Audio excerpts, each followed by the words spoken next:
राजकुमारी चंद्रकला का खौफ इतना बढ़ गया था कि जब भी वह अपनी सवारी लेकर निकलती, लोग अपने घरों में दुबक जाते और खिड़कियां दरवाजे बंद कर लेते। वह कभी नौजवान पुरुष को देखना पसंद नहीं करती थी। एक दिन चंद्रकला ने अपने सिपाहियों की कुछ टुकड़ी ली और शिकार पर जाने का मन बनाया। चलते चलते वह एक घने जंगल में जा पहुंची। पूरा दिन जंगल में घूमने के बाद भी उसे कोई शिकार नहीं मिला। जैसे जैसे दिन ढल रहा था, उसका गुस्सा और अधिक बढ़ता जा रहा था। एक सिपाही ने चंद्रकला से कहा, यदि आपकी आज्ञा हो तो अब हमें घर चलना चाहिए। परंतु चंद्रकला के पास कोई दूसरा रास्ता भी तो नहीं था। फिर वे खाली हाथ ही जंगल से घर लौटने लगे कि तभी एक गडरिया युवक अपनी 100 भेड़ों के साथ उसी रास्ते से गुजर रहा था। पूरे रास्ते में भेड़ें देखकर एक सिपाही ने गडरिया से कहा, तू अपनी भेड़ों को रास्ते से हटा। घबराए हुए गडरिया ने हाथ जोड़कर कहा, महाराज, यदि दूसरा रास्ता होता तो मैं अपनी भेड़ों को शीघ्र ही हटा लेता, परंतु एक ही रास्ता होने के कारण मैं अपनी भेड़ों को नहीं हटा सकता। यह बात जब चंद्रकला के कानों तक पहुंची तो उसे बहुत गुस्सा आया और उसने गडरिया को बंदी बनाने का आदेश दे दिया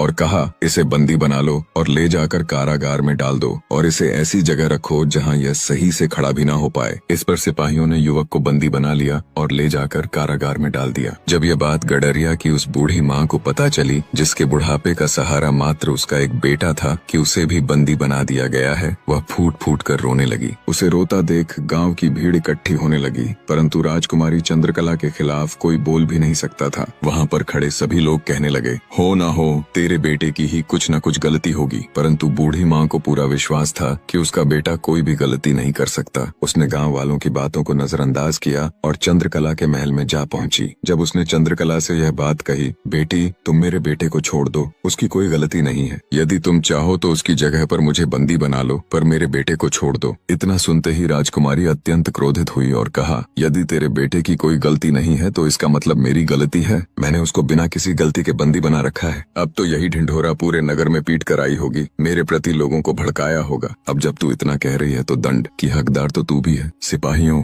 इसे ले जाओ और इसे तब तक कोड़े लगाओ जब तक यह अधमरी न हो जाए। परंतु उनमें से एक सिपाही समझदार था। उसे उस बूढ़ी महिला पर दया आ गई और उसने उसे मारना उचित नहीं समझा और चुपके से छोड़ दिया। वह तुरंत वहाँ से चल दी और कई दिनों के बाद वह राजा विक्रमादित्य के राज्य में जा पहुंची। जो भी उसके साथ बीती थी वह सब उसने राजा विक्रमादित्य के सामने कह सुनाई। विक्रमादित्य ने कहा, हे माता, आप चिंता न करें, आप यहीं मेरे अतिथि गृह में मेहमान बनकर रहें और मैं जा रहा हूँ आपके बेटे को लेने, और जब तक मैं उसे छुड़ा नहीं लूंगा तब तक मैं भी वापस नहीं आऊंगा। इतना कहकर विक्रमादित्य वहाँ से चल दिए और द्वार पर जाते ही एक दरबारी से कहा, जाओ जाकर अपनी राजकुमारी चंद्रकला से कह दो उससे मिलने राजा विक्रमादित्य आए हैं। दरबारी ने जैसे ही विक्रमादित्य का नाम सुना वह भागा और राजकुमारी से कहा, द्वार पर एक व्यक्ति आया